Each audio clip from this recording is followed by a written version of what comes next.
This committee, I believe, in the year 2021 has had a consistent pattern of focusing on partisan priorities of Democrats at the expense of fulfilling our responsibility to the American people. When it comes to immigration, we've had not one, not two, but 3 hearings on amnesty. That clearly is the partisan priority of President Biden and Democrats in the Senate. We've had not a single hearing on the disaster, the catastrophe that is unfolding on the southern border. This week, news broke that was particularly chilling. The mayor of McAllen, Texas, announced that in the last 6 months, Joe Biden and Kamala Harris have released over 7,000 illegal immigrants into McAllen who were COVID positive. The mayor further announced that last week, in 1 week alone, Joe Biden and Kamala Harris released 1,500 illegal immigrants into McAllen who were COVID positive. Now, to put this in perspective, the population of the city of McAllen in 2019 was 141,000 people. 7,000 illegal immigrants, all COVID positive, is roughly 5% of the population of that city. The mayor rightly declared it a disaster in South Texas. And at least to date, the answer from congressional Democrats is that nobody cares. The Biden administration is releasing thousands upon thousands of illegal aliens with COVID into communities, spreading the pandemic, and this committee's too busy holding hearings on amnesty to even hear testimony. Mr. Chairman, I would ask you to bring the mayor of McAllen up here to testify about the consequences in that community on the Rio Grande border of the Biden administration releasing thousands upon thousands of illegal immigrants who are COVID positive. It is wildly irresponsible, and it's dangerous. Secondly, in terms of priorities, the nomination of David Chipman raises very serious concerns because his record is that of someone with an extreme gun control agenda. Indeed, he argued that Senate Democrats' proposals to ban guns don't go nearly far enough, that he wants to go much further than, for example, Senator Feinstein's bill. He's entitled to those views, but those views are out of step with the mainstream of America. Since his hearing, even more disturbing information has come to light, in particular, 2 different sets of allegations. One, an article from The Reload, July 28, 2021, entitled, "ATF Agents Corroborate Existence of Racial Complaint Against Biden Director Nominee, Fear Reprisals, and Hit to Agency Effectiveness." And the article says, multiple ATF sources back up the existence of a complaint alleging President Biden's nominee to lead the ATF, David Chipman, made racist comments during his previous stint at the agency. The article goes on to quote one of those ATF agents, quote, "He made some comments that he was surprised by the number of African Americans who have made it onto a specific promotional list. So his insinuation was that they had to have cheated, which is kind of despicable." The article further quotes an ATF agent as saying, quote, "He left Detroit because of that. He did not leave Detroit on the best of terms. His reputation was that he was not nice to people." These are troubling allegations, and yet the chairman of this committee has said it's not worth the committee's time to have a hearing and to let Mr. Chipman answer these allegations. Apparently, Senate Democrats do not care if he made racist comments in his role in office as a supervisor. They do not care if he created a racially discriminatory and hostile environment by making racist comments. Now, he may have a defense on this, but if he does, we don't know it because this committee can't be bothered to have a hearing and ask him. So what this committee is saying is that allegations of racism, if you're a partisan Democrat, no problem at all. Not even worth asking about. Secondly, Another story that is broken. This is from a story in Fox News on August 5th, 2021, entitled Biden ATF nominee Chipman failed to disclose Chinese state TV hit used as propaganda by the communist state. And it explains that, quote, President Biden's nominee to head the Bureau of Alcohol, Tobacco, Firearms, and Explosives failed to disclose to the Senate a media appearance on Chinese state TV, which may have been used as propaganda by the communist state to cover up a mass stabbing of children. Now, the chairman defended that as saying, well, other people have gone on state TV, perhaps. Did Mr. Chipman know that he was going on a communist propaganda show? Did he know that it would be used as propaganda to tear down America? Did he know that it would be used as propaganda to cover up the atrocities in communist China? We don't know. We don't know because this committee hadn't had the chance to answer them, and what the committee leadership is saying is they don't care. Doesn't matter. Truth doesn't matter. We got a partisan agenda to do.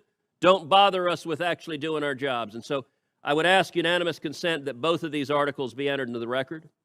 Without objection, thank you very much, Senator, for your comments on favorably reporting the nomination. Mr. Chairman, I'm not completed. I'm sorry. How much more time do you need? 5 to 10 minutes. As I said, I wanted to talk about Myrna Perez. She is the nomination before the committee. Yes, that's what I'm prepared to talk about right now. I hope the senator will be mindful of the other senator's time when he uses his own. Well, I am mindful of the other senator's time. I'm also mindful that this committee spends a ton of time on things like amnesty and not time on doing our jobs. So this committee doesn't have time to look into allegations of racism, doesn't have time to look into allegations of participating in Chinese communist propaganda, doesn't have time to look into the Biden administration releasing thousands of illegal aliens with COVID, but we have time to move political activists forward to satisfy the partisan interest of Democrats in the Senate. Let's talk about this judicial nominees. President Biden's nominee to the circuit courts have been uniformly problematic. One nominee, Gustavo Gelpi, has demonstrated record of activism from the bench and has routinely made comments that are in conflict with Canon 3A6 of the Code of Conduct of Federal Judges. Another nominee, Eunice Lee, has zero experience practicing in civil cases, yet was nominated to a court where 83% of the new appeals are civil. The nominee couldn't even tell Senator Cotton when a litigant is entitled to a jury trial, much less how many people actually sit on a civil jury. And yet, out of all the circuit nominees that we have seen so far, Myrna Perez is the most dangerous. She has been a radical and an activist for what effectively amounts to her entire career, having spent the last 15 years advocating for extreme far-left positions. She has waged campaigns against voter ID laws, describing them as the greatest rollback of voting rights in the country, even though 80% of Americans support voter ID laws and 60% of African Americans support voter ID laws. Even though voter ID laws have been upheld as constitutional by the Supreme Court in an opinion authored by Justice John Paul Stevens, one of the great liberals to serve on the court. She has opposed voter integrity laws almost across the board. And she's not just opposed to them as a matter of law. She said anyone who disagrees with her radical views and believes in ensuring the integrity of our elections must be a racist. Just 5 months ago, she said that many of the voting laws being enacted across this country are due to, quote, anxiety over the browning of America, and people having anxiety over the fact that certain folks in power are not going to be able to stay in power. I'll tell you, the folks in power that want to stay in power is Democrats in the Senate who are trying to rig the game so the voters can't vote them out. Ms. Perez is opposed to laws that would prohibit ballot harvesting, a practice that invites fraud and abuse. She went so far as to say the Democratic Party's challenge to an Arizona law prohibiting ballot harvesting was clear-cut, and that an amicus brief that I led on behalf of 11 senators supporting that common sense law was, quote, outrageous and dangerous. Supreme Court, thankfully, did not agree with Ms. Perez's left-wing views, and indeed, by a vote of 6-3, agreed with the position advocated in my amicus brief, which is that common sense bills prohibiting voter harvesting are constitutional. Ms. Perez has also argued the Constitution requires allowing felons to vote, even though the 14th Amendment explicitly in the text recognizes that states have the ability to prohibit felons from voting. So never mind what's in the Constitution. She's prepared to read it to mandate the policy outcome she wants. Text be damned. Now, a shrewd observer may think, where have I heard all of these policy positions before? And the answer, of course, is S1, the Corrupt Politicians Act. If Ms. Perez is confirmed, she will be the judicial equivalent of a judge who will mandate the Corrupt Politicians Act. Never mind getting it through Congress. You may not have the votes in Congress, but if you put an activist judge on the bench, she can order the policy outcomes you like, never mind the law. Banning voter ID, you betcha she'd do it in a heartbeat. Requiring states to allow ballot harvesting, check. She's going to be there too. Allowing felons to vote, you betcha. Prohibiting voter integrity laws, 100%. And that's exactly what Democrats want on the bench. Democrats have a long history of trying to get through activist courts what they can't get through the democratic process. And that's what they're trying to do with Ms. Perez. They can't pass the Corrupt Politicians Act, so they're trying to do the next best thing, which is confirm a radical to the bench who will impose those policies from the bench. And the amazing thing is, Senate Democrats are not even hiding the fact that Ms. Perez has been nominated precisely because she will be a partisan from the bench. Senate Majority Leader Chuck Schumer, in a moment of raw honesty, went off script when introducing Ms. Perez at her hearing, and he said that he wants Ms. Perez on the bench because she will, quote, persuade fellow members of the Second Circuit to the righteousness of the causes that she will follow. Well, I appreciate Senator Schumer's candor. And if you were nominating someone to be a left-wing activist, this would be one heck of an endorsement. But this is damning for a judicial nominee. Chuck Schumer is telling Democrats this is going to be a righteous advocate of causes. Throw out all pretense of judicial objectivity. Throw out all pretense of following the law. She's going to be a left-wing activist. And it's not only Senator Schumer that has let slip Ms. Perez's political activism. Chairman Durbin praised an article she wrote entitled, quote, "The GOP Campaign to Make Elections Less Free." Chairman is nodding. He apparently thinks it's a good thing for federal judges to be blazingly partisan. Chairman Durbin said he would, quote, "gladly give her article as a speech from him personally on the floor of the Senate any day of the week." Mr. Chairman, I agree. You're a partisan Democrat. You're entitled to be a partisan Democrat. We shouldn't have judges that treat the judiciary like they're partisan Democrats.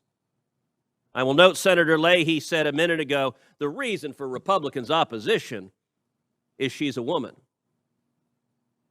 Call me crazy, but I seem to recall a hearing not that long ago for a judge named Amy Coney Barrett, who had extraordinary academic background, who had an extraordinary record, and who every Senate Democrat happily voted against, who Democrats on this committee asked Judge Barrett, "Have you ever sexually assaulted anyone?" That was a unique moment in the history of the Judiciary Committee. Democrats on this committee had previously said about her Catholic faith, the dogma lives loudly in this one. Now, I'm not going to suggest that that was because she was a woman, which is what Senator Leahy suggested of our concerns with this nominee. I'm going to suggest it's because Democrats want left-wing partisans on the bench, and Justice Barrett is not a left-wing partisan. Neither Senator Schumer nor Chairman Durbin is wrong about Ms. Perez. She's given us every reason to believe that she will continue her radical activism if she's confirmed. Nominees who care about the judicial role, who care about the appearance of bias, who care about demonstrating a judicial temperament, will take on a judicial role as soon as they even think about the possibility of becoming a judge. But Ms. Perez has demonstrated, even when she was in the process of being nominated to the court, she's a partisan, and a partisan she will stay. After she had submitted her judicial application, after she'd had multiple conversations with a member of Senator Schumer's screening committee, speaking with Senator Schumer's staff, personally interviewing with Senator Schumer to be a judge, she continued to engage in rank partisanship. About a week after interviewing with Senator Schumer, she spoke on a virtual panel where she said that voting integrity laws were the result of, quote, anxiety over the browning of America. Ladies and gentlemen of America, get ready for a judge in a robe who, if you disagree with her political policy, is going to call you a racist from the bench, because she was prepared to call anyone who disagreed with her a racist while she was interviewing to be a judge. Later, even deeper into the process, when she was in contact with the White House counsel's office, she disparaged originalists as, quote, people who think that we were at our best when our country was first founded and didn't include women or people of color or people without property in the electoral process. So apparently, Judge Perez is saying Clarence Thomas, who's an originalist, thought we were better when people of color were not allowed to vote. She's saying Justice Barrett, who's an originalist, thought we were better when women weren't able to vote. What utter garbage. That's not what any rational, reasonable, fair-minded person says, but it is what a left-wing activist and extremist says. And she did this when she was deep into the process of being considered to be a federal appellate judge. Senator Schumer, Chairman Dermott are both right. This nominee is and always has been a left-wing activist. And if she's confirmed to the Federal Court of Appeals, she'll continue to be a left-wing activist. Unfortunately, that's what our Democratic colleagues want. In a moment, we're going to vote on this judge, and I'm going to predict that every single Democrat is going to dutifully salute and say aye. Confirm the activist. To heck with judicial independence. To heck with judicial temperament. To heck with following the law. We have a left-wing partisan agenda, and we want judges to force them on the people. Never mind democracy. Never mind the will of the voters. We want to exercise power. When it comes to priorities, I think that is a profoundly misplaced priority. Mr. President, I rise today to discuss the mammoth $1.2 trillion infrastructure bill before the Senate. On Sunday night, we finally got to see the 2,700-page infrastructure bill that we will be voting on sometime tomorrow or Saturday. And what we saw is that Democrats want to give billions of dollars to unelected bureaucrats in the Biden administration to spend however they please. This bill spends $21.5 billion to create a new office at the Department of Energy called the Office of Clean Energy Demonstrations, which would give President Biden's Secretary of Energy the power to use taxpayer dollars to invest in whatever green energy initiative she likes. Reminiscent of Solyndra, we can have the same bankruptcies at taxpayer expense. This bill spends $24 million in taxpayer dollars to preserve the water in San Francisco Bay. And the Long Island Sound would receive $106 million in taxpayer dollars. As the New York Times reported, quote, climate resiliency programs would receive their largest burst of government spending ever from this bill.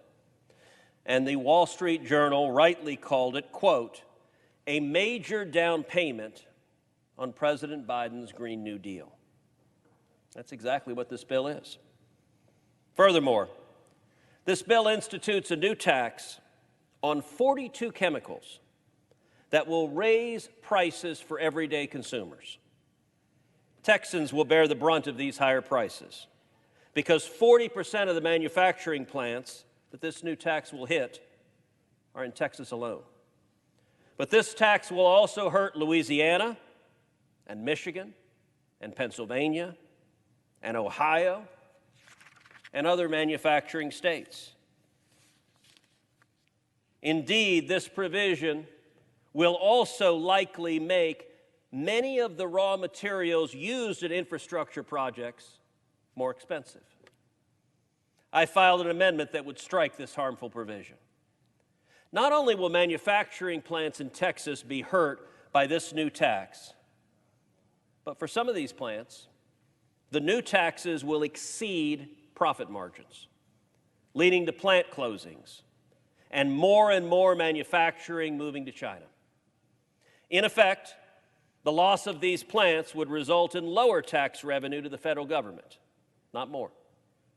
Imports would rise, U.S. exports would fall, and production in the United States would fall as well. Ironically, this infrastructure bill also tries to grow more critical minerals manufacturing and personal protective equipment, or PPE, manufacturing in America. But it places a brand new tax on both of these things. PPE is made with many of the 42 chemicals this infrastructure bill now wants to tax. And 4 of these chemicals are on the Biden administration's own critical minerals list. The old saying was, if it moves, tax it, and if it stops moving, subsidize it. Well, this bill taxes the things that we're trying to get moving in the first place.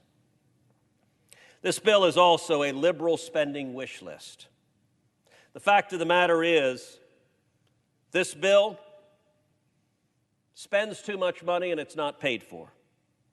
We're told that this bill would in part be paid for with $205 billion in repurposed COVID relief funds.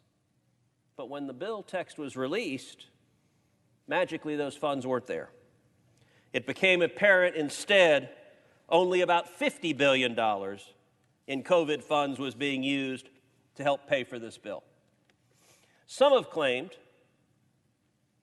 that the bill is paid for, but by any measure, the pay-fors are quite simply gimmicks. This is a bait and switch, and the bill is not paid for like we were promised. At a time when we spent trillions of dollars already to combat a deadly pandemic, at a time when we're seeing rising inflation across the country, we can't responsibly be spending yet another $1 trillion. This bill is part of a much broader problem we're having with reckless federal spending. Furthermore, suppose this so-called bipartisan $1.2 trillion infrastructure bill was being offered in exchange for the Democrats' massive $3.5 trillion reckless tax and spend bill. In that case, I could understand the logic of doing the smaller bill instead of the massive bill. But it's not being offered in exchange. The Democrats have made it clear that they're going to pass this infrastructure bill, take every penny of the spending, and then turn around and try to ram through their massive $3.5 trillion tax and spend bill right on top of this. Which means we're looking at about $5 trillion of spending in just those two bills. That means trillions of dollars in new taxes. If you pay taxes, they're going up. It means corporate taxes are going up. It means individual taxes are going up. It means small business taxes are going up. It means capital gains taxes are going up. It means the death tax is going up. All while our debt is going through the roof and inflation is rising across the country. Republicans shouldn't play a part in this. We should instead say enough is enough. Look, the American people want good roads and good bridges. I want good roads and good bridges. But what this bill does reminds me of the old swindler who says over and over again, I'm going to sell you a bridge. I'm going to sell you the Brooklyn Bridge. Because the proponents of this bill are selling the same bridge over and over and over again. They go on TV, they say bridges are popular, roads are popular. You want roads and bridges, therefore we got to do this. So let's see what the actual spending looks like to understand the show. And let me remind my fellow senators, $100 billion? It's a lot of money. We aren't talking about $5 at a soda machine in the hall. We aren't talking about $100. We're talking $100 billion, which in history is massive spending. But compare that to the $1.2 trillion in this bill. It's not monopoly money. It's not make-believe money. It's taxpayer dollars, and it's money we're borrowing from China and debt that we're putting on our kids and grandkids. And the roads and bridges part of this bill, in the context of the larger spending free-for-all in Washington, is about 1/86th the explosive spending going on. Let's compare that to the overall spending going on in this bill and the total spending so that it's not in a silo or a vacuum. It's all together. The $1.2 trillion infrastructure bill today is roughly 12 times the new spending on roads and bridges. So they're selling the roads and bridges, but the bill's 12 times bigger. But that ain't it.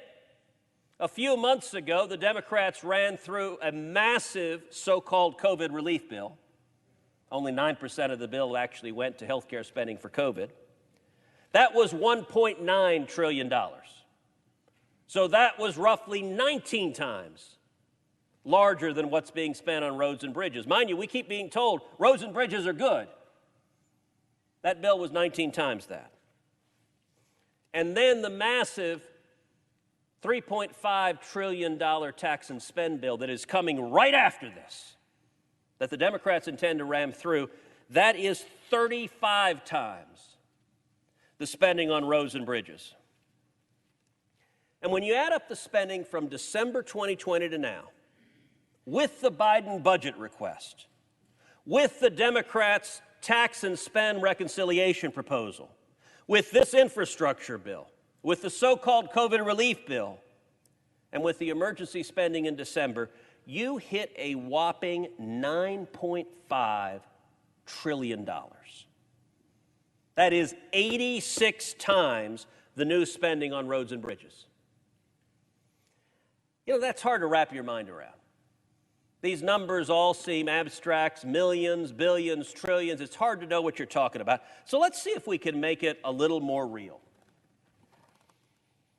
To understand the comparative size, let's take a look at the average American home right here. Average American home is about 20 feet tall. Compare that to a giant sequoia tree. It's about 240 feet tall, 10 times as much. That's a lot. But compare that to Big Ben, 380 feet tall. Compare that to Trump Tower in New York City at 700 feet tall. Compare that to One Shell Plaza, where I used to work in Houston, Texas. Or compare that to the Sears Tower, now called the Willis Tower. I don't know why. I liked Sears. Compare that to the Sears Tower at 1,400 feet tall. The Sears Tower is 70 times as tall as the average American house. The Democrats' reckless spending is more than 70 times what's being spent on roads and bridges. So when you see politicians going on TV saying, isn't it going to be great to have a new freeway? Isn't it going to be great to repair a bridge? Yes, we should do that. They're selling this. That's what they're selling, this tiny little bit. But understand that what they're ramming through is this. They're ramming through trillions of dollars. To give you a sense of what $9.5 trillion means, if the Democrats get their way, Congress will be spending $28,563 for every single American. So I ask you at home, you got 28 grand sitting around? The Democrats think you do. They want to spend it. I've said more than once, dear God, please let nobody tell the Democrats what comes after $1 trillion. These numbers are real. To put that in perspective, indexed for inflation, the United States government spent $4.1 trillion to win World War II. $4.1 trillion to win World War II. The greatest generation, scaling the cliffs of Normandy, beating the Nazis. The Democrats, in 7 months, are spending more than double what we spent to win World War II. This is reckless, and it's unprecedented. As Admiral Akbar said in Star Wars, it's a trap! This is a trap. This is a trap. Now listen, for Democrats, it's what they campaign on. If you're a Democrat, you want to raise taxes and raise spending. You want more debt from China. That's what Democrats do. But for Republicans, come on, guys. We're like Charlie Brown with Chuck Schumer being Lucy in the football. And you've got Republicans happily running, going, oh, he's going to keep the football, he's going to keep the football. And every time Lucy pulls the football up back, and we go up in the air and land on our rear. It'd be nice for Republicans not to fall for it again. The Senate Minority Leader is fond of saying,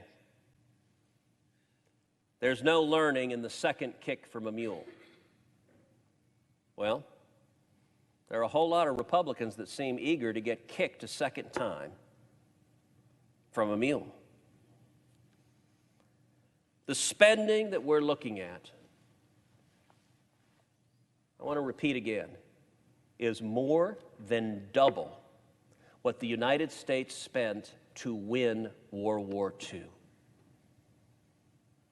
In 7 months. If you care about your kids, if you care about your grandkids, that's irresponsible. And let me tell you something it's causing. It's causing inflation across this country. You know, families at home in Texas, in Virginia, across the country, families, they go to the grocery store. They buy food for that week. They buy milk, they buy cereal, they buy fruit. They're noticing the cost of groceries going up and up and up. You get to the cash register, and gosh, that cost a lot more than it cost a month ago, and it cost a lot more than it cost 3 months ago, and it costs a lot more than it cost a year ago.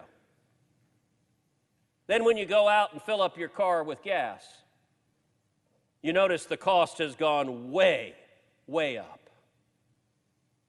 And then maybe you go with your daughter to Home Depot to buy some lumber. And you look at the prices of the lumber and you think, is this a typo? How did these prices go so high? And then maybe you go to buy a new house and you see the prices of a new house, the average new house going up $20,000 to $30,000. Last decade or so, we've been living in a little bit of a holiday from history. Inflation has not been a major factor for many people, particularly many young people. Don't know what inflation is. Mr. President, you and I are both old enough to remember the 1970s. We remember the Jimmy Carter presidency. We remember double-digit inflation. We remember 20% home mortgage rates. Inflation is a cruel tax. It's a tax on the middle class. It's a tax on working men and women. It's a tax on anyone with a fixed income, and it's a tax in particular on seniors. Millions of seniors across this country on Social Security struggling to make ends meet. Their income isn't going up. But thanks to the Democrats' reckless spending and endless printing of money, their expenses are going up each and every month. This is wrong. This is harmful. The inflation bomb we are facing is hurting Americans.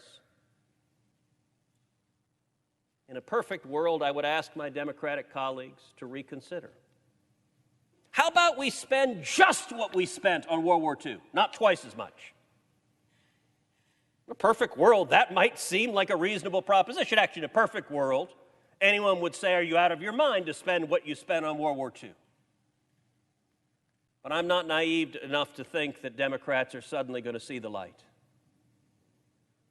I hope, though, at least some Republicans will. If you vote for this monstrosity, it will open the door to trillions more. That's harmful for our country. And if you're being told it's all about roads and bridges, just remember the one little house we saw. Roads and bridges are 1/86th of the total spending that's being rammed through. These trillions are 86 times more. We can't afford it. It's irresponsible. And I urge every senator to say, enough is enough. Stop the madness. I yield the floor. The people of Texas, I'm hearing from people all across Texas. Go to South Texas, talk to mayors, and by the way, talk to Democratic mayors on the border that are dealing with hundreds of thousands of people coming across. Talk to farmers and ranchers who are dealing with coyotes crossing their land on a daily basis, trafficking people, trafficking drugs. Talk to landowners like one rancher I know who had his ranch house broke into and MS-13 painted, spray painted on the walls. And the answer from the Biden administration is they don't care. And I've got to say, Mr. Chairman, it is painful to say the answer from the Democratic Judiciary Committee is the Democratic Judiciary Committee doesn't give a damn. We're not having a hearing about the crisis on the southern border. This is not the first hearing we've had on amnesty. This is not the second hearing we've had on amnesty. This is the third hearing we've had on amnesty in 6 months. These hearings are part of the problem. You know what? All across the world, people are hearing Senate Democrats saying, we're in the business of amnesty. Little boys and little girls are getting physically assaulted by drug traffickers and human traffickers. They're being sexually assaulted by drug traffickers and human traffickers. When I led a group of 19 senators down to the border, we saw one 11-year-old girl who had been raped by the traffickers coming across. On the Rio Grande River, we saw the body of a man who had drowned crossing the river. And the answer, tragically, from the Democrat Judiciary Committee is they don't give a damn. We spent 4 years listening to Democrats run to TV cameras talking about kids in cages. There are more cages, and they are more full today.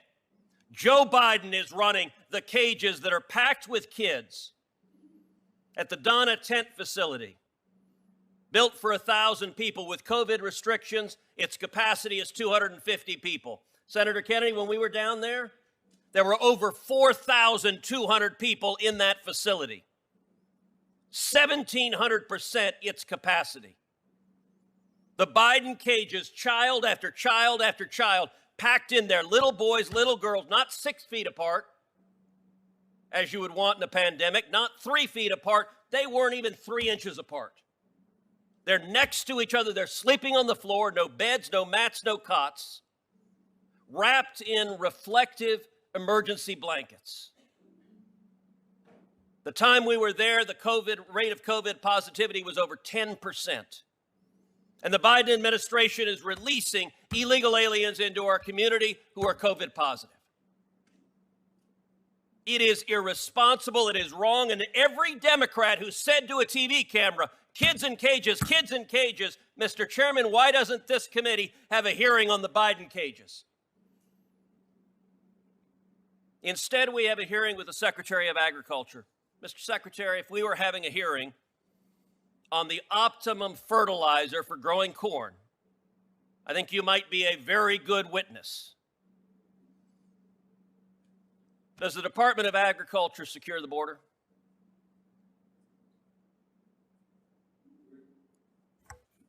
We're not responsible for the law enforcement aspect of this, but No. the secure. No, hold on. Well, you ask a question, Allow the Senator. witness to answer. Okay, my question was, do you secure the border? The answer is no. No. Do you run the cages? No, Do you prosecute the traffickers? no, Are you the Attorney General? no, sir. Are you the Secretary of Homeland Security? No, sir. And with all due respect, your answers on immigration were fertilizer. They were nonsense. Your answer, you said, why are we seeing this crisis? Your answer was poverty. There are 7 billion people on planet Earth, many of whom were poor. And you know what? They were poor last year. And we had the lowest rate of illegal immigration in 45 years. They're poor this year. What's changed is this administration refuses to enforce the law, and Texas is paying the price for it. That's what's changed. Your other answer was the pandemic. Mr. Secretary, last year there was a pandemic, and we had the lowest rate of illegal immigration in 45 years. Poverty didn't magically appear on January of 2021, and the pandemic didn't appear on January 2021. What appeared was Joe Biden and Kamala Harris and policies that are inhumane, that are cruel, and that are failing. Senator, was the border secure last year? Last year, it was the most secure it's been in Okay, 45 if years. that's the case, why didn't you all pass the Ag Modernization Act last year after it passed the House? You're telling me that it's got to secure the border before you pass Let me this be act. clear. I'm not Why- Lindsey Graham. I don't support this No, bill. well, No. Look, well, I but the understand that there Republicans- have been the Re- Democrats and Republicans who support Why- amnesty. I ain't one of them.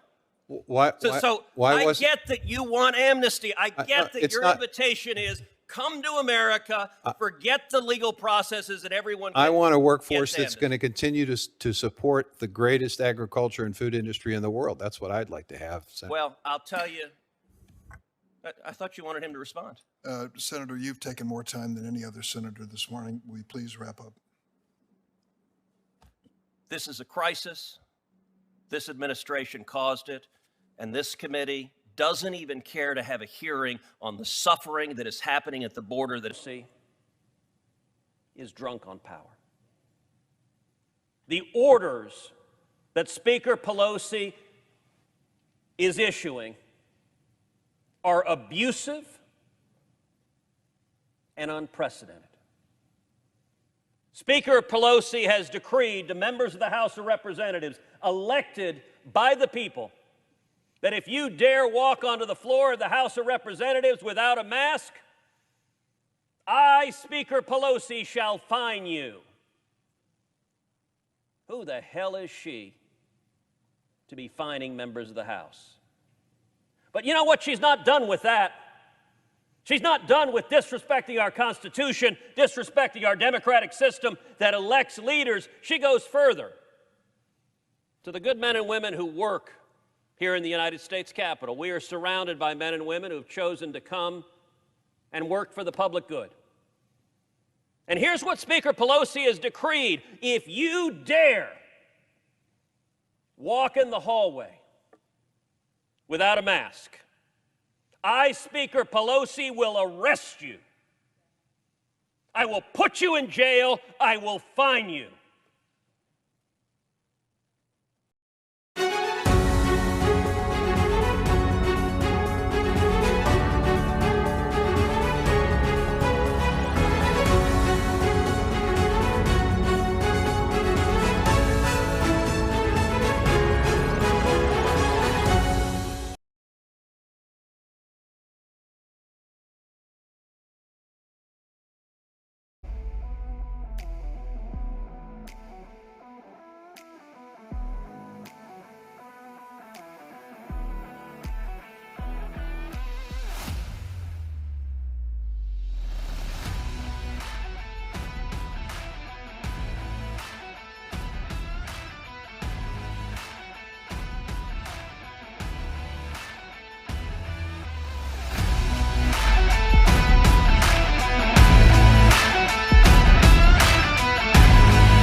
brand new.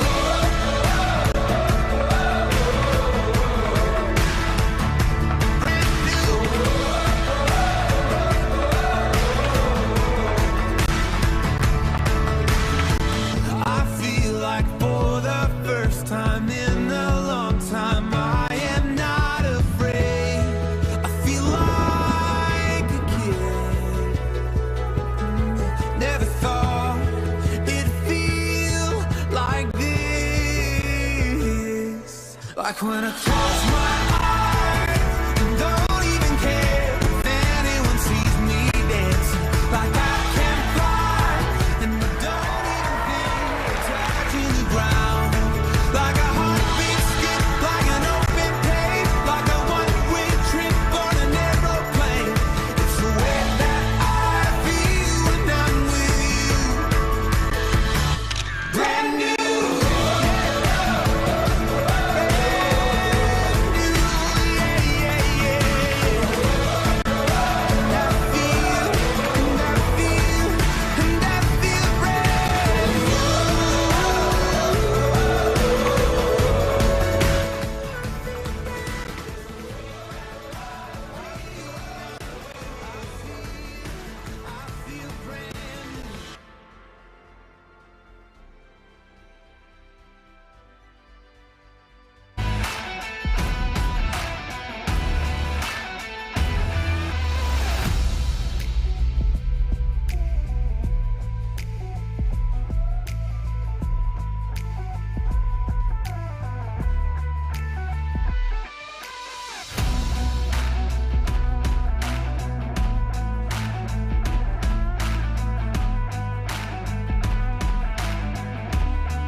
So like Julie said, I am originally from Texas, so I was so excited to hear that YAF would be hosting the largest gathering of conservative students in my home state this summer. So I hope you've all enjoyed your time in Texas. And I know you're excited to hear from our great Senator Ted Cruz this evening, but he is not the only passionate freedom fighter joining us. Congressman Alex Mooney has served in the 2nd District of West Virginia as the representative in the U.S. House, and before being elected to Congress, he was the executive director of the National Journalism Center at Young America's Foundation for 7 years. He also served in State Senate for 12 years, and in 2014, the people of West Virginia made history by electing the first Hispanic American to represent them in the U.S. House of Representatives. While in Congress, Mooney has introduced several pieces of legislation that defend the rights of the unborn, that secure religious freedom, and preserve all Americans' right to keep and bear arms. And he is a proud member of the Freedom Caucus. Similar to our keynote speaker this evening, Congressman Mooney has learned about how precious and rare freedom in our world is today from his parents. His mother was a Cuban immigrant who was jailed under the Castro regime and fled to America when she was just 20 years old. His father was a Vietnam veteran who selflessly fought to defend freedom and defeat communism all over the world. A few weeks ago, I had the honor of having lunch with Congressman Mooney when he visited the Reagan Ranch in California, and I can truly say he is a dedicated public servant. I loved getting to speak with him about the importance of grassroots campaign, door knocking, and not just winning votes, but also hearts and minds of our fellow Americans. He is a passionate and experienced door knocker. So for those of you that are interested in running for office someday, I recommend that you speak with him later this evening. Tonight, Congressman Mooney is joining his son, Lucas, who's been attending the program with us this week. And in the fall, Lucas will start Princeton University, following in the footsteps of Senator Ted Cruz in studying political science and public policy. Congressman Mooney lives in West Virginia with his wife and 3 children. Please join me in welcoming Congressman Alex Mooney.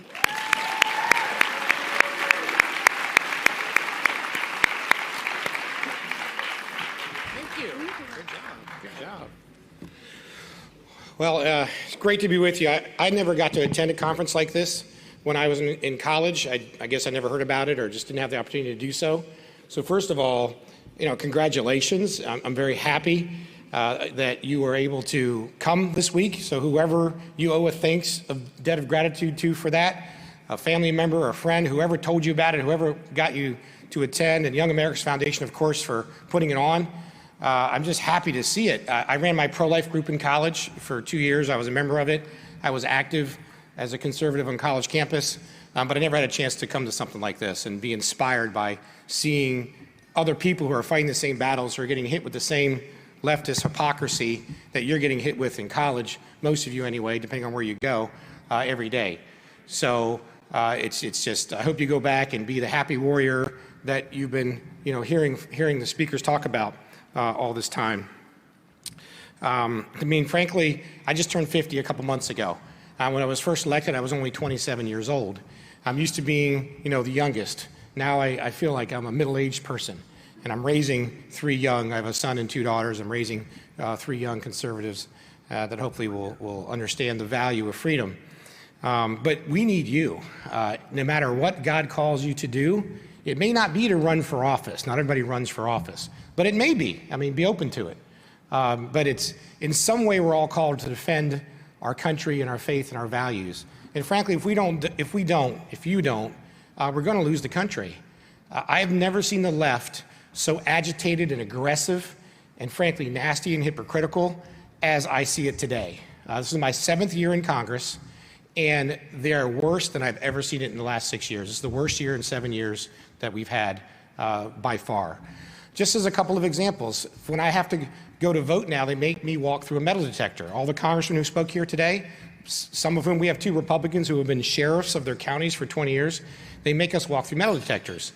Why? Because the Democrats apparently think Republican members of Congress want to shoot them.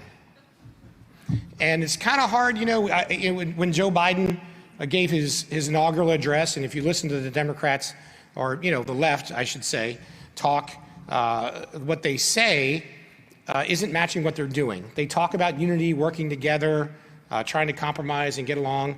But if the first thing they actually think you want to kill them, that after the January 6th attack, they basically think everyone's an insurrectionist and a treasonist, and that everyone's guilty of that, and they really look at people that way, or their other party that way.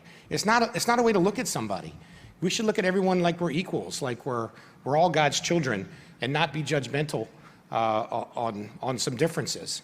So I don't really see the leftist media pointing out the hypocrisy that's existing today. Most of you all probably don't know that for the first time in the history of Congress, people can vote by proxy now. I don't know if other speakers brought that up. You don't have to be physically present in the House chamber to vote. Any member of Congress can take up to 10 proxies and vote for other members of Congress, which means if 22 congressmen show up, that's 220 votes. So Nancy Pelosi can just get 22 people to vote the way she wants, and that's a majority. So that's never been done. It's always been understood that both parties in Congress, that in order to work together and work out our differences, like they're trying to do on the infrastructure bill and other things, that you do that face to face. There is value in meeting people face to face and looking across the table and saying, how do we work out these differences? So, we need people to point those things out. But my main job here today is to introduce someone I consider a friend, someone I look to in the Senate for leadership. I'm a member of the Freedom Caucus in the U.S. House of Representatives, and when a bill comes over from the Senate, I look to see how Ted Cruz voted. Sometimes there's only 5 no votes or 10 no votes or 5 yes votes or 10, whatever it is. I look to see where was Ted Cruz on that list, because we look to him for leadership. The last time I spoke on behalf of Ted Cruz was in Iowa during the Iowa caucus in 2016, where I went down to help him out in his race. He and I know his father's story, fleeing communist Cuba, same as my mother. Maybe he'll talk about that more, but I know his father was tortured by the evil communist regime, as my mother was put in jail for 7 weeks. And when you're raised with parents like that, they tell you how important it is to fight for freedom in this country. They instill those values in you. And I know Senator Cruz, when I hear Senator Cruz speak, he is not afraid to say things like the evils of communism, because it is an evil ideology. He's not afraid to call it out. He was first elected in 2012. He was reelected in 2018, despite an overwhelming amount of money spent against him. The good people of Texas put him back in office. He represents 29 million Texans in the U.S. Senate, a passionate fighter for limited government, national security, and economic growth. He's authored dozens of legislative measures that have been signed into law, including expanding 529 college savings accounts so parents can save for kindergarten through 12th grade, public, private, or religious education. And he fought to repeal the Obamacare individual mandate. He's leading the fight in the Senate to support Texas jobs and jobs really in all of America, to hold big tech accountable. And if you've seen big tech abusing their powers like we never imagined, but he wants to hold big tech accountable to the American people, secure the border, fundamentally reassess the U.S.-China relationship, and hold the Chinese Communist Party accountable for covering up the coronavirus pandemic, committing human rights atrocities, engaging in censorship, propaganda, and espionage in the United States. In addition to serving in the Senate, Senator Cruz co-hosts a podcast, Verdict with Ted Cruz, where he breaks down the most important news stories of the day and what they mean for the American people. Something I didn't know about him, I guess I should have. He's the author of 2 New York Times bestseller books. We should get them. One is A Time for Truth, Reigniting the Promise of America, details his journey as the son of a Cuban immigrant who grew up in Texas and elected to the United States Senate. And his other book, called One Vote Away, How a Single Supreme Court Seat Can Change History, explains what happens behind the scenes at the Supreme Court when our constitutional rights are at stake. Senator Cruz examines 8 constitutional issues and landmark Supreme Court cases. He's a graduate of Princeton University and Harvard Law School. He sits on the Foreign Relations, Commerce, Judiciary, Joint Economic and Rules Committees. In the Commerce Committee, Senator Cruz is the ranking member of the Subcommittee on Aviation. In the Judiciary Committee, he's the ranking member on the Subcommittee on the Constitution. And last but not least, he and his wife, Heidi, are the proud mom and dad of 2 beautiful young girls. So with no further ado, please welcome to the stage, Senator Ted Cruz.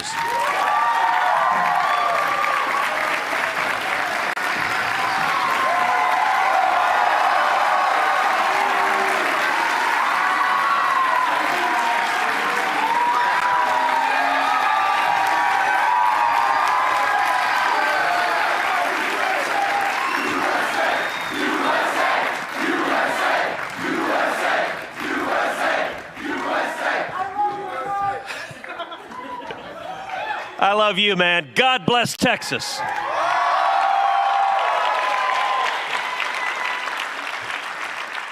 Welcome to the land of the free.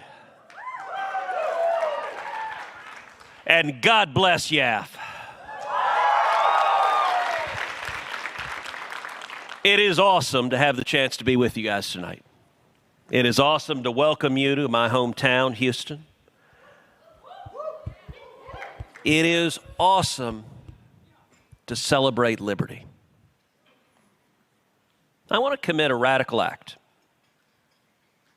I'm going to speak the truth. America is great.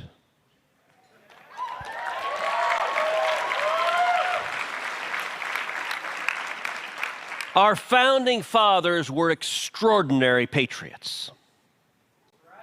George Washington was an extraordinary patriot. Thomas Jefferson was an extraordinary patriot. Abraham Lincoln was an extraordinary patriot. America is a force for good in the world. Israel is our friend.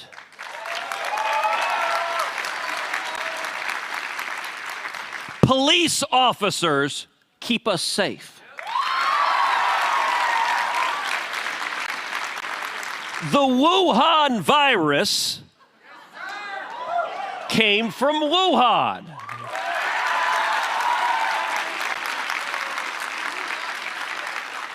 There is a difference between boys and girls.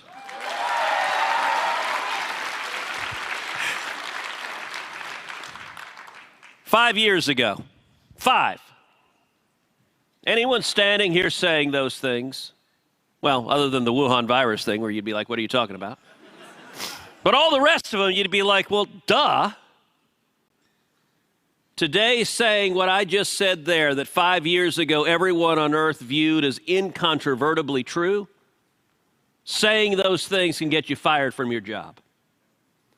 Saying those things can get you banned from social media. Saying those things can get you canceled at school. We are living in a time of lunacy.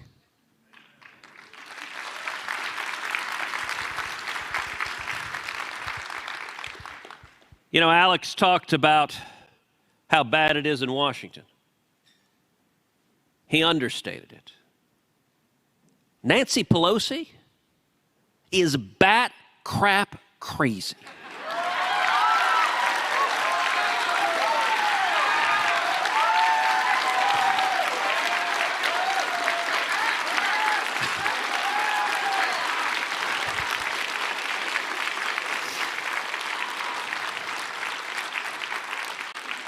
So this past week, Nancy Pelosi issued this order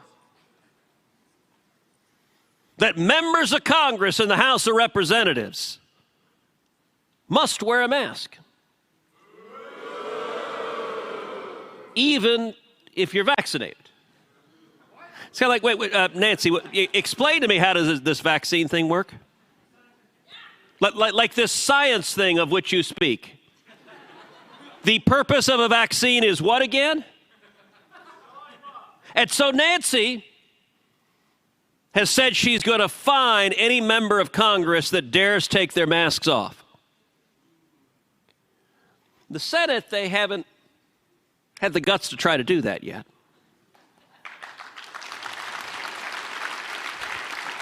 So the Senate, it's very amusing. You walk down the halls, and all the Democrats are self-identified behind a mask.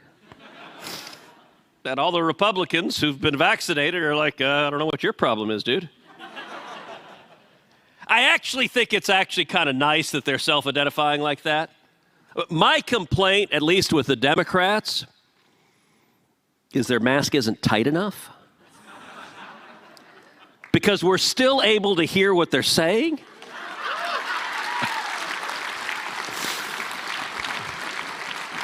I think N95 is not nearly enough for these folks. But Nancy Pelosi also said for House staffers that she's ordered the Capitol Police to arrest them for not wearing a mask. Let me ask you something. Who the hell does she think she is?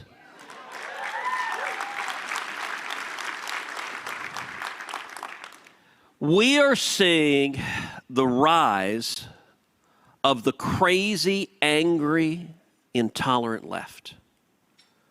But I'm here tonight with words of encouragement. Look, throughout history, politics has been a pendulum. And anytime one side gets in power and goes too far one way, the country says, hold on a second, and pulls things back the other way. And these guys are going too far one way on steroids. So I'm going to suggest to you a simple approach.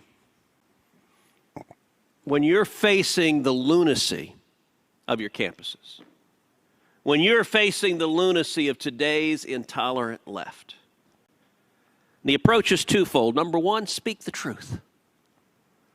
The truth is powerful. And how do you know the truth is powerful? Because it scares the living daylights out of the left. Here's the secret. If you're strong, if you're confident, if you're speaking the truth, you're not afraid of some idiot on the other side.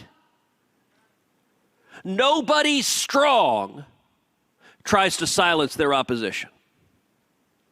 Censorship, canceling, it's a sign that you're a terrified little wuss.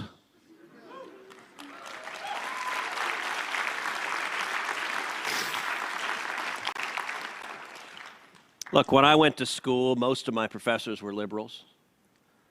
I remember when I was in law school at Harvard, Justice Scalia came to speak. There were a whole bunch of students there. They're asking him questions, and he reaches up, and several of them are raising their hands, and one goes, me. He goes, oh, it doesn't matter. You're all bound to be hostile anyway. Like, if you know what you believe, you're not frightened. And think about what the left is built on. Every principle of the left doesn't work. All right, let's take the big debate. Free enterprise versus socialism. The left embraces socialism. No wonder they don't want to talk about facts. Look, if you care about people's lives, if you care about wealth, if you care about prosperity, if you care about opportunity, the greatest engine for prosperity in the history of the world has been the American free enterprise system. It's not even remotely close. You know, Ronald Reagan used to say something. He used to say, the thing that liberals never seem to notice about the Berlin Wall is the machine guns are all pointed in one direction. Or as a Cuban American, the way I like to put it, the thing that liberals never seem to notice about Cuba is if you go down to Key West, the rafts are all going in one direction. Just once, I'd like to see some whiny left-wing Hollywood socialist, Alec Baldwin and Sean Penn, run down to the Florida Keys, get on a raft and head 90 miles south. Their socialist utopia is there. And by the way, that's not an aberration. Socialism, every place on earth that's been tried, is a disaster.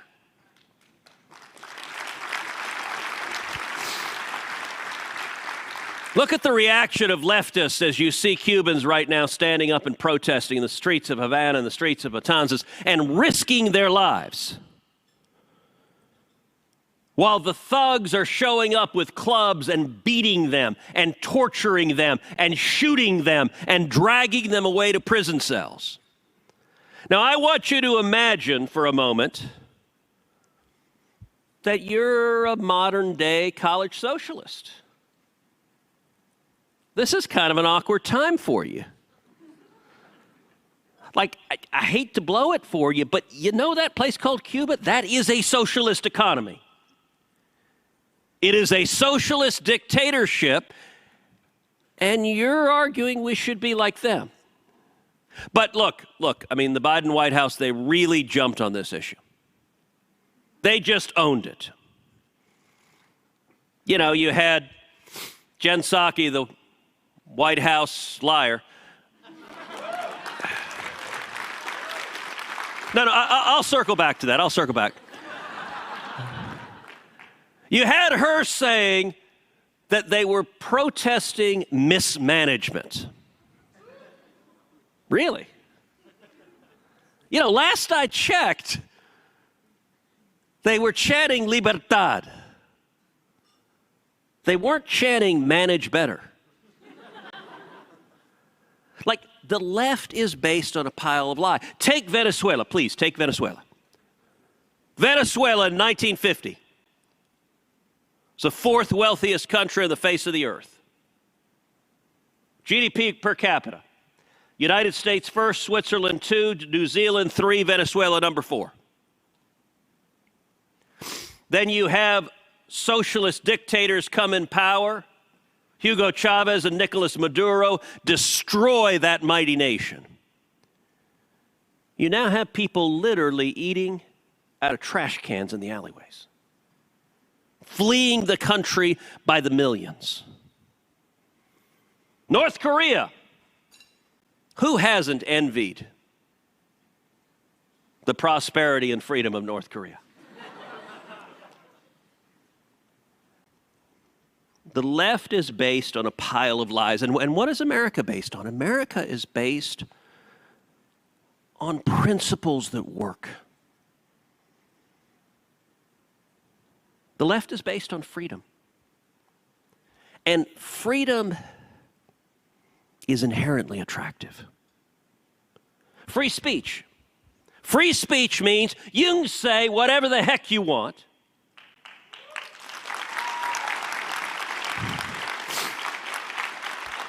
And if you're an idiot, the rest of us will say you're an idiot.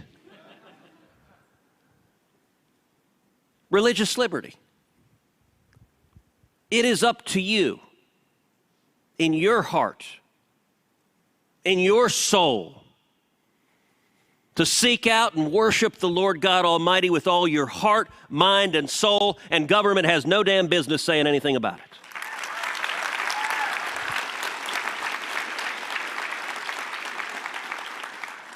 And you know, I got to say, in times of crisis, people reveal their character. You learn who they are. We've come through COVID this last year and a half. And how many petty Democrats, although I repeat myself, have revealed themselves to be tin-pot dictators? How many, when given the chance, said shut down every business? How many, when given the chance, said shut down every school? How many, when given the chance, said you cannot go to church? Did you see in California where they sent in bulldozers to fill a skate park with sand? Because God knows some teenager on a skateboard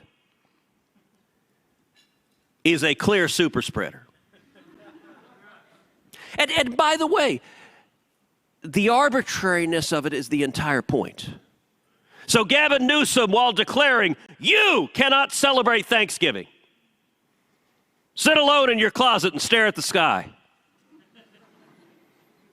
While declaring that, what does he do? Go to the French Laundry with a whole bunch of lobbyist buddies, get in a close room and say, hey, let's have dinner. By the way, if he wanted to do that ordinarily, great. But don't issue an order for everyone in the state that they can't have Thanksgiving dinner.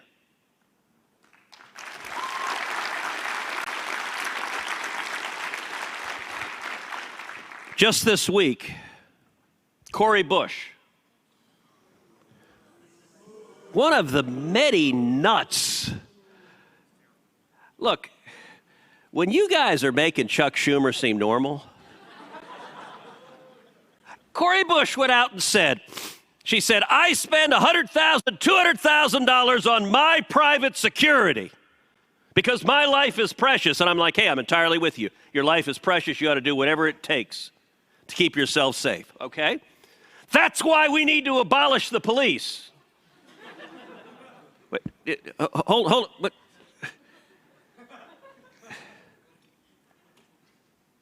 there's a hypocrisy to the lies. Nancy Pelosi, actually at the beginning of the pandemic, she said, go to Chinatown and party in the streets. But then she said, no, shut everything down, except she needed to get a haircut.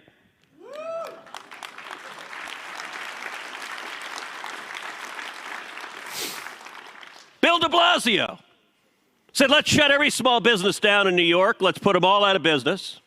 Let's shut down all the gyms, but by the way, open up a gym for me. And his explanation why, he said, well, I'm a public figure. I need the kind of rippling hunk man figure that I have. Got to say, Bill, you need to spend a little bit more time in that gym.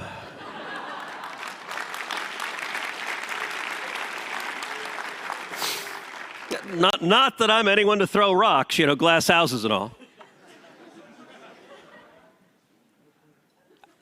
Mayor of Chicago, Lori Lightfoot. She says, shut everything down. She said, you don't need to get your hair cut. So what does she do? Go get a haircut. And then her explanation. She said, well, I'm an important person. I need to look nice on TV. I think you need to go back.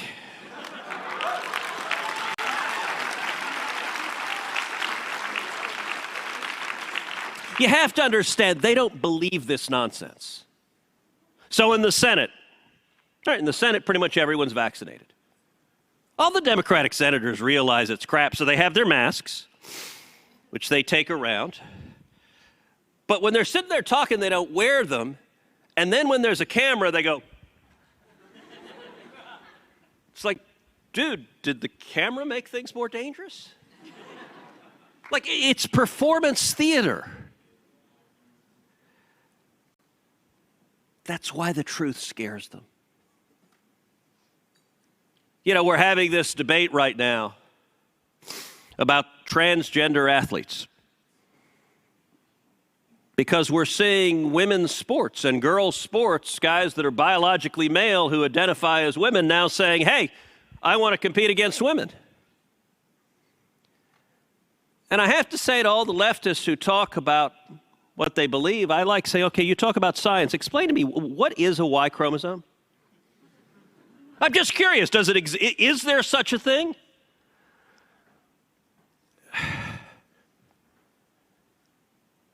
They hate truth. They can't defend it. So they silence you. And then there's a story just came out a week ago about the New York Times. The editors shut down any stories on the origin of COVID-19. Because that narrative is inconsistent with the narrative they're trying to drill. That if it came out that it came from a Chinese lab, and by the way, breaking news, it came from a Chinese lab.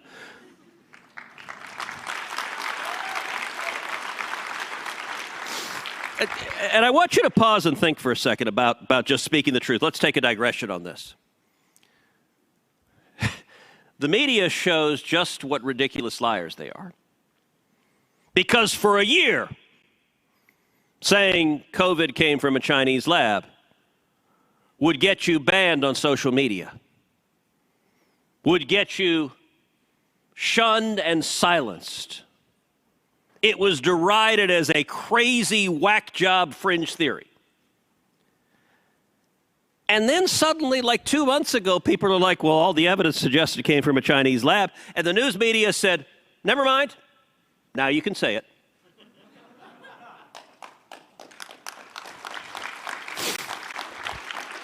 You had Dr. Fauci sending emails to Mark Zuckerberg. By the way, talk about two guys you'd like to party with. Like Fauci and Zuckerberg, could you imagine both of them together on one of those hoverplane surfboard things?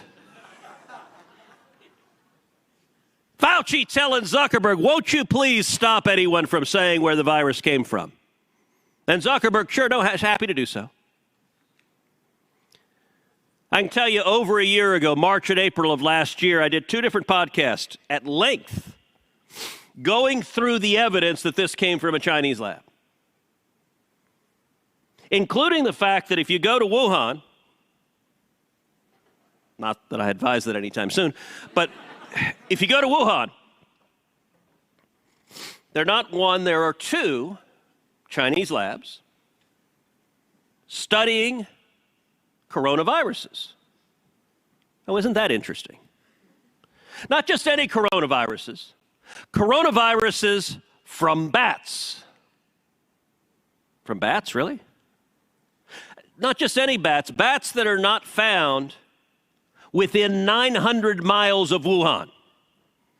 The closest these bats occur naturally is 900 miles away in caves, and by the way, bats don't fly 900 miles.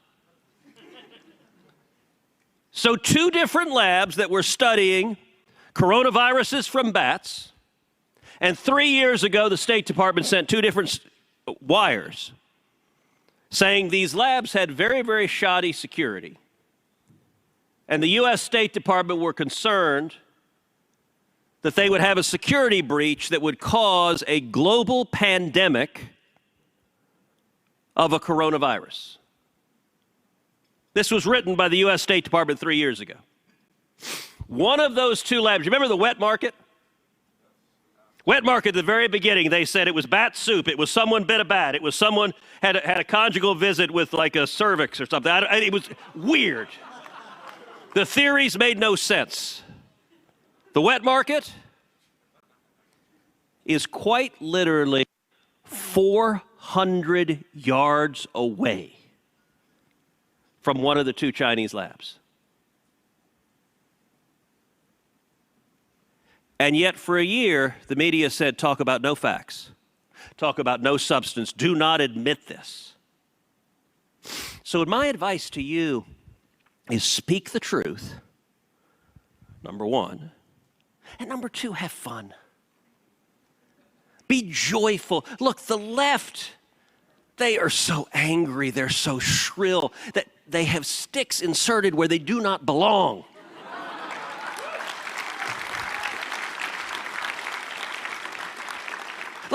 They are so all right, how many radical leftists does it take to screw in a light bulb? That's not funny!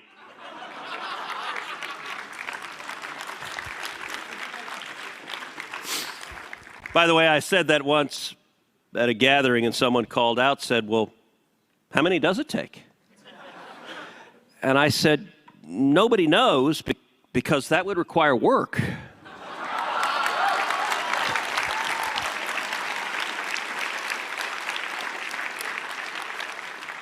This is a time when your classmates, they want these fragile, sensitive, safe zones. And a smile and laughter goes a long way. A couple of years ago, there was a meme that somehow got traction online that was, Ted Cruz ate my son. They sell bumper stickers. Anyway, I saw it and retweeted it.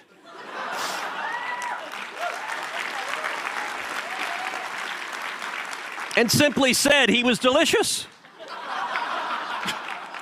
Okay, true story. About a month ago, I'm driving in Houston. Grant, who's there, the tall, bald guy, was driving in the car with me. Car in front of us had a sticker on it that said, Ted Cruz ate my son. He almost had to tackle me because we were at a red light. I wanted to get up, just walk up to the driver's side and just knock on the window and smile.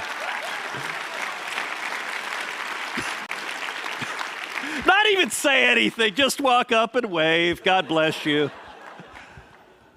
But just, look, be joyful, be happy.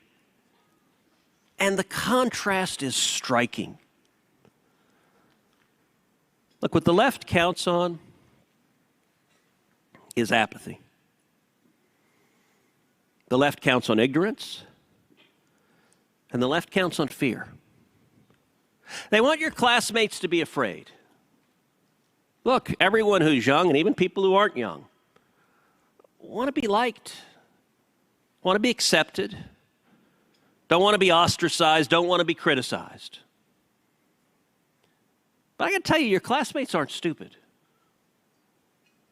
They see the angry, controlling left that is saying, you may only think one thing, you may only read one thing, you may only say one thing, you may only do one thing. You either agree with us or you must be silenced.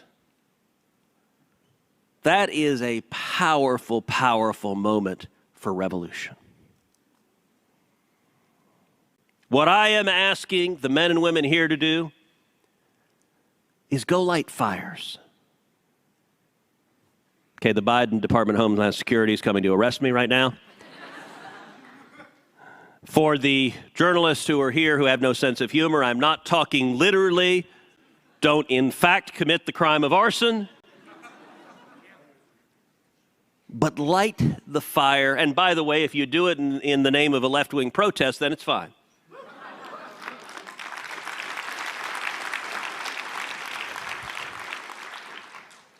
But unlike the left, who does in fact literally light fires, I'm saying light the fire of liberty.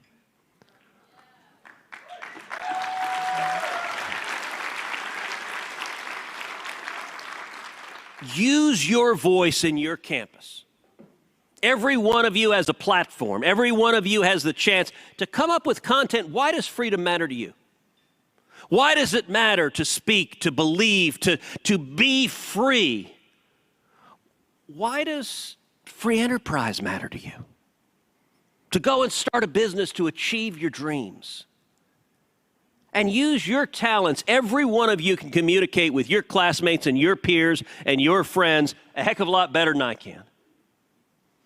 Or a heck of a lot better than anyone else can who is not situated right where you are. So this is preparing you, this conference is preparing you for battle.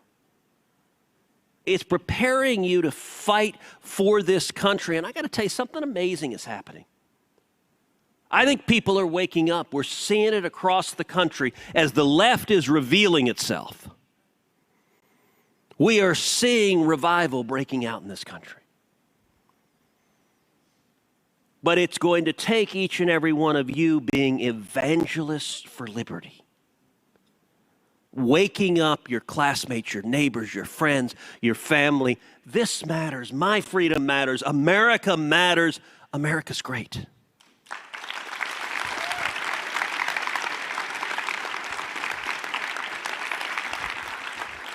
All right, with that, let's do some questions.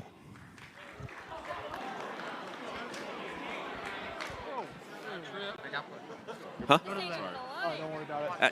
Yeah. All right, go ahead. Howdy, sir. My name is Andy Anderson, and I'm a graduate of the Texas A&M University. All right, giggle. Like I said, the best university. So my question for you tonight, sir, is what is being done to limit the control of pharmacy benefit managers in Texas on the profession of pharmacy and the disappearance of mom and pop non-chain pharmacies and that effect on local communities throughout Texas? Yeah, look, that is a great question and a very technical question. Listen, if you look at our healthcare system right now, it is very centralized, and that is driven by government. A few years ago, back in 2017, I did a series of 3 debates with Bernie Sanders on CNN. And one of them was on healthcare, 2 were on tax policies. They were 90-minute town halls. And the one on healthcare, you know, Bernie is advocating socialized medicine. And when I pointed out that Obamacare has been a train wreck. The answer is the answer leftists give whenever you point out that their ideas fail in practice, which is, well, they didn't do it right. They wanted to go even further. You know, in 2008, before Obamacare was passed, the top 10 health insurance companies in this country had annual profits of about $8 billion. 7 years later, in 2015, that had doubled to $15 billion. So in that debate, I asked Bernie, I said, well, wait a second. When you had the government assert a ton more control over the healthcare sector and threaten to fine people if they didn't purchase health insurance, and in fact fined people when they didn't purchase health insurance, and when you make it illegal for them to sell a cheaper product to their customers, is it any surprise to you that the prices go through the roof? That's not an unintended side effect. So when you look at pharmacy benefit managers, that is a product of government's outsized role in the marketplace, that it empowers the giant companies. Look, one of the things people get wrong, people think big business is Republican. It ain't the case. Big business loves big government. Big business gets in bed with big government. So pharmacy benefit managers have their power because of the government influence in the marketplace. So my view, the kind of reforms we need, both for healthcare generally and for pharma matters in particular, is we need reforms that makes health insurance personal and portable and affordable. What does that mean? That means more competition. That means you, the consumer, ought to be allowed to purchase whatever you like. And you shouldn't lose your insurance when you lose your job. Those reforms drive down costs, and they drive down costs both from healthcare generally, but also from pharmaceuticals. And by the way, you don't have to look at this theoretically. How many of y'all are familiar with LASIK, the laser eye surgery? Okay? When LASIK came out, it used to be super expensive. Every year it gets cheaper and cheaper and cheaper. You know what's also true? By and large, insurance doesn't cover LASIK.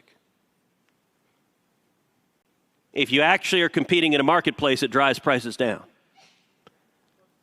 You know, I remember when flat screen TVs came out. Now you guys are thinking, man, that dude is old. Look, you remember when TVs were the size of this podium. They're massive. And then suddenly someone invented a flat screen. You're like, wow, okay, that's pretty cool. And when they first came out, they were insanely expensive. And then they got cheaper and cheaper and cheaper. Why? Because supply and demand actually works. And if you're trying to sell a product, you want to lower your price and increase quality and increase innovation. Healthcare is frozen because you don't have price competition. The pharmaceutical world is messed up because often you don't have price competition. And so my view is the players are exploiting government power. We need to reduce the government power and empower the consumers instead. Thank you.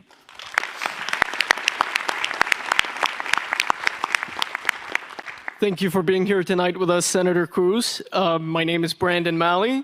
I'm from Brooklyn, New York, and my family are Jewish refugees from the Soviet Union, and I happen to be an immigration hardliner like yourself, and I get asked how I can be so lacking in compassion considering my family is where they're from, and my question is, what is the best argument we can make that as a party and as a conservative movement that we do not lack in compassion? Yeah, look, I think it's a great question. I've many times said on immigration, I can sum up my views in 4 words. Legal, good, illegal, bad.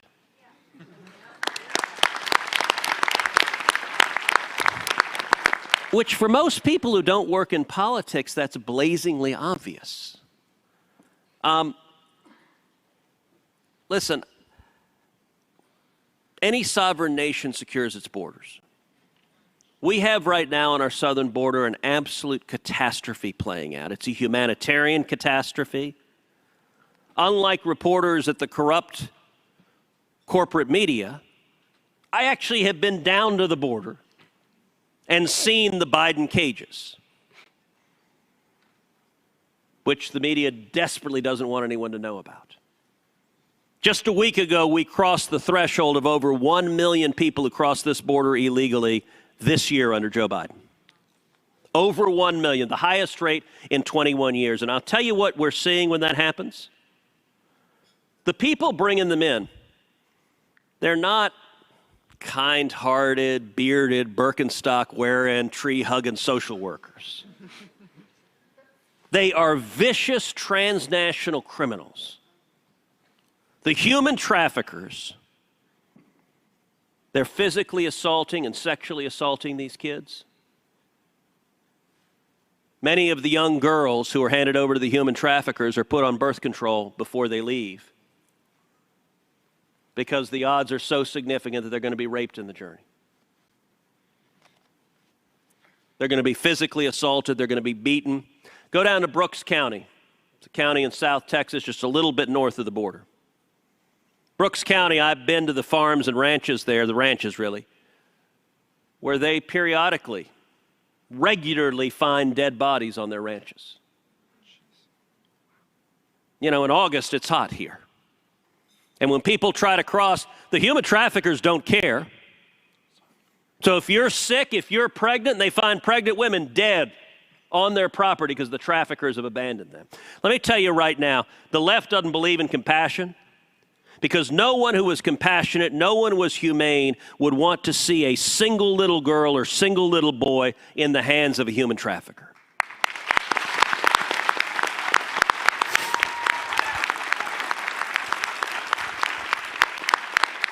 And when you stand up and say we should secure our border, the left tries to translate that into, well, you hate immigrants. It's like, no.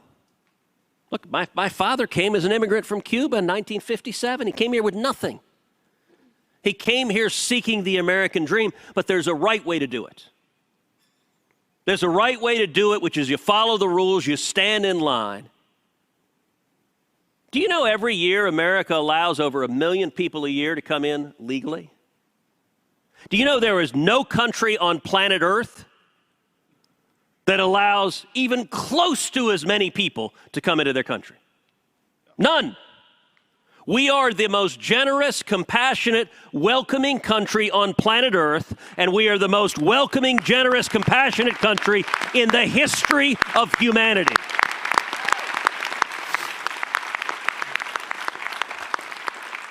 Jorge Ramos, very well-known national reporter, one of the Spanish language networks, was interviewing me several years back, and he said I was a traitor to my race. Real nice guy. And I asked him something. I said, Jorge, let me ask you something.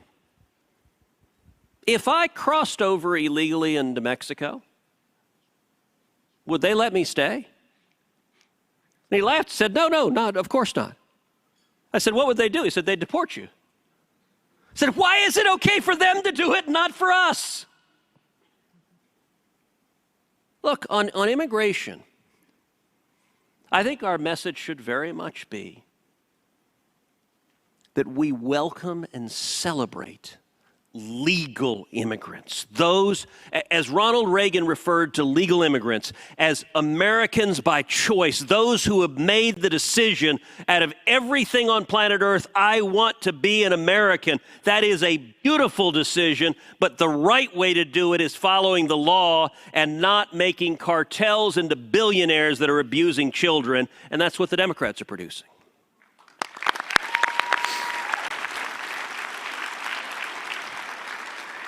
Yep. Evening, Senator. My name is Greg Salazar at Texas A&M.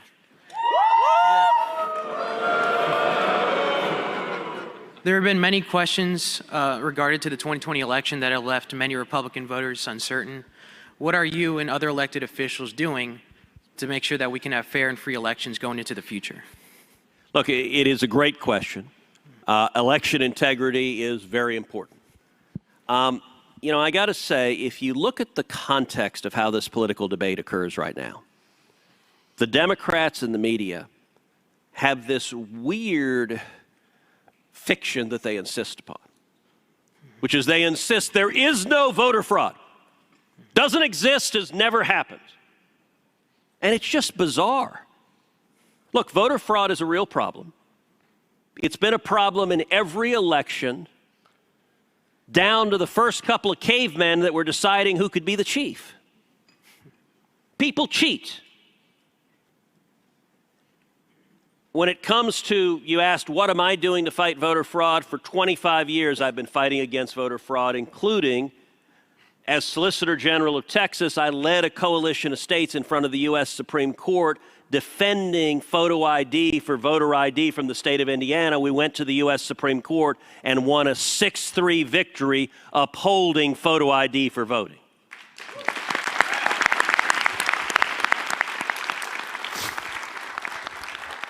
I think it's a very important topic. Now let's talk realism for a minute. Democrats have decided that voter fraud is good for them, that it benefits them politically. Democrats' number one priority is passing what's called H.R. 1 or S1, what many of us are calling the Corrupt Politicians Act. What am I doing in the Senate? Leading the fight against the Corrupt Politician Act. Corrupt Politicians Act would strike down just about every voter integrity law in the country, would strike down every photo ID law in the country, would strike down prohibitions on ballot harvesting. It would register millions of illegal aliens to vote. It would allow felons to vote all across this country. It is an invitation to voter fraud and a cynical move because Democrats want to stay in power. And I am leading the fight against it wholeheartedly. Thank you. But here's the realistic point to be aware of. As we go into 22, as we go into 24, what are the chances that the United States Congress will pass any law that improves the integrity of our elections? I can actually quantify it to you with mathematical certainty. It is 0.00%. Nancy Pelosi's not going to pass it, Chuck Schumer's not going to pass it, and Joe Biden's not going to sign it. Because they've made the cynical decision voter fraud benefits them. So what do? Well, in states that are red states that you've got Republican governors and Republican legislatures, states like Georgia, states like Texas, are standing up and leading. And I commend them, and the media is trying to demonize and vilify them, and it is engaged in a massive campaign of lying. And by the way, big business is complicit in that campaign of deception. But on the state level in red states, we will see incremental steps to improve the integrity of elections. In blue states aren't going to pass laws to improve the integrity of elections. Because the Democrats in power there care about power more than integrity or honesty. So what's the answer? How do we win nationally? And the answer is real simple. You win by a big enough margin they can't steal it from you. The media wants, by the way, conservatives to say, well, gosh, there's fraud in the world, so I give up, I'm going to stay home, I'm going to surrender. And that's how the greatest country in the history of the world goes down the slope to becoming a socialist cesspool. And so would I like to see real voter integrity laws in purple states and blue states? Yes. Do I think Andrew Cuomo is going to wake up and advocate them tomorrow? Actually, if he thought it'd get him out of trouble, he probably would.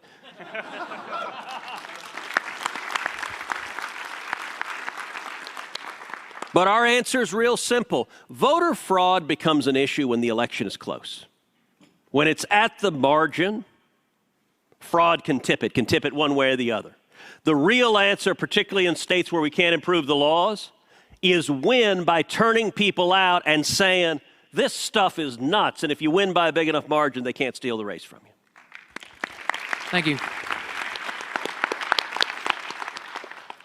Hi, Senator Cruz. Thanks for being here tonight. My name is Andrew from the incredible state of Indiana, and my question is about a very close friend of yours. Michael Knowles has hinted a few times on his show that he is considering running in 2028. Do you know if he's planning on running, and will you endorse him? It's a very good question. I have no idea. I love Michael.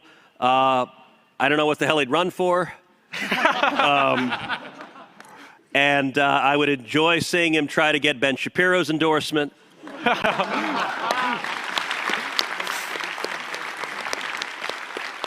But since I don't know anything, I can make a promise right here and now, which is if and when Michael Knowles runs for anything, he will announce it live on Verdict. I don't know that Michael will do that, but it sounds good to me. Hi, Senator Cruz. Thank you for being here. My name's Daniel from Hampton-Sydney College. We have a society at Hampton-Sydney called the Union Philanthropic, which is pretty similar to your Whig Cliosophic Society at Princeton. I was wondering if you think that debate societies, free speech societies like those can be used as a model for other universities to improve free speech on campuses. Yeah, I think they can. I think they should. I think it's becoming harder because campuses, the left has seized so much control of campus that what is defined as acceptable debate is shrinking. But look, when I was in college, I was the chairman of the Conservative Party in the Debate Society. A very good friend of mine was the head of the Liberal Party, and we'd get together, we'd have debates, and I'd say he was a socialist, he'd say I was a fascist, then we'd go out and get a beer. like there is an element, politics right now, it's ugly.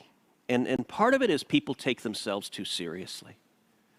I do think learning, and in many ways this is also the product of, in our social media and digital age, we're tribalized. And it used to be, 50, 60 years ago in our country, there were homogenizing influences in our culture. So if you lived somewhere and you were a Republican or you were a Democrat, you went to church with people who disagreed with you. You went to the Rotary Club with someone from the other party. Your kids played together. And so, you could say, all right, they're kind of a numbskull when it comes to politics, but it wasn't this Manichaean good versus evil, the other side is the devil. Today's world, the left listens to left-wing media, the right listens to right-wing media. On social media, if someone disagrees with you, you unfriend them. And you get in these little echo chambers. Last fall, I was doing a book tour for my last book, One Vote Away, and I went on Chris Cuomo's show. A little surreal, by the way. He lost it, began screaming and yelling and insulting me, to which I responded, your brother. He really didn't like that. But it was interesting as I was on Chris Cuomo's show, and I was on right after the monologue, so I listened to the monologue. I'll tell you, in my life, I've listened to one Chris Cuomo monologue in my life, and it was when I was on his show and was getting ready to go on. I was listening to him, and it was almost this out-of-body experience of, this is a different universe. The people watching this, look, if you watch CNN, you don't know there's a border crisis. Because they're not covering it, doesn't exist.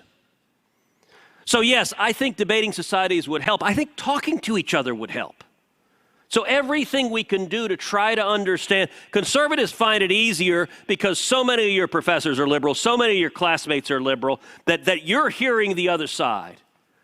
But we need to learn to talk to each other civilly. All right, we're gonna do two more questions. They turned on the lights, which is the second least subtle way of saying shut up. The most subtle is a physical hook that they grab and pull you off. So we'll do two final questions quick. Hello, Mr. Senator. Thank you for coming. My name is Jeremiah. I go to the University of North Carolina, Greensboro. Bit of a lighthearted question for you, sir. With Dak Prescott coming back from injury, how are the Cowboys going to do this season?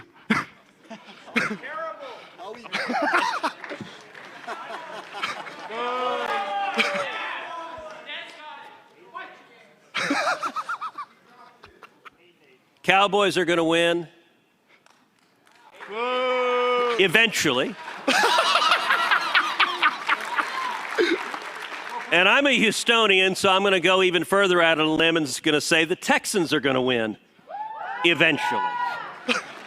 And good God, what a painful year to be a Houston sports fan, to watch the Texans and the Rockets both light themselves on fire in the same year. All I can say to that is go Astros.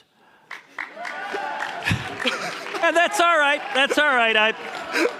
But My last 3 chiefs of staff were Yankees fans. I seem to have this terrible, failure in hiring. And so they just keep talking about banging trash cans, which pisses me off, and I just say, we won anyway. Go ahead. Good evening, Senator Cruz. I've been a big fan of yours ever since 2016 when my dad forced me to sit down and watch the debates and sparked conservatism inside of me. Awesome. One thing I admire about you is your commitment to your faith in Jesus Christ and religious liberty. I want to ask you, as Christian evangelical conservatives, what do you think the greatest threat to evangelicalism in America is and religious liberty, and how do we respond to that? That's a really good question. Look, I think there are lots of threats. I think hypocrisy is a real threat to faith. I got to say, watching a lot of evangelical leaders in recent years, it's been enough to shake anyone's faith. I think it's dangerous when church leaders crave power rather than speaking the truth and speaking the gospel. I also don't like it when politicians wear their faith on their sleeve. I'm a Christian. That is an integral part to who I am. I'm not ashamed of my faith. But I've never liked it when a politician stands in front of you and says, vote for me because God told me to run. My view is always, hey, that's awesome. When God tells me to vote for you, we'll be on the same page.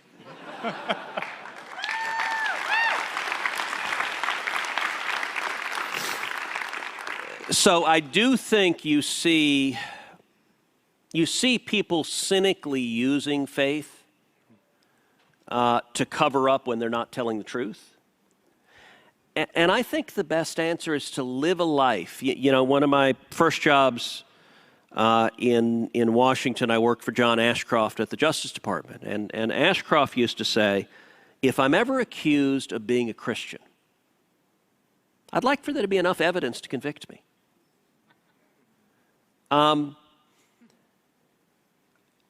You should live your life in a way that you are showing love, that you are showing compassion, that you are modeling the character of Christ, not beating people over the head with it. Now, that doesn't mean, by the way, I don't think at least, it doesn't mean that you become a sort of boring, stiff, preachy person. I think Christians can have fun. I think Christians can laugh. Laughter is a wonderful thing. But I think you can see, Heidi and I are parents. Our girls are 10 and 13, and like everyone, they're on a faith journey. And one thing we tell our girls, and I said, listen, I'll tell you, I've known a lot of people in life who've had faith, who've had a relationship with God. I've known a lot of people in life who haven't. And living life without God is a lonely existence. It's a hard existence. Because there's going to come a time in your life that sucks.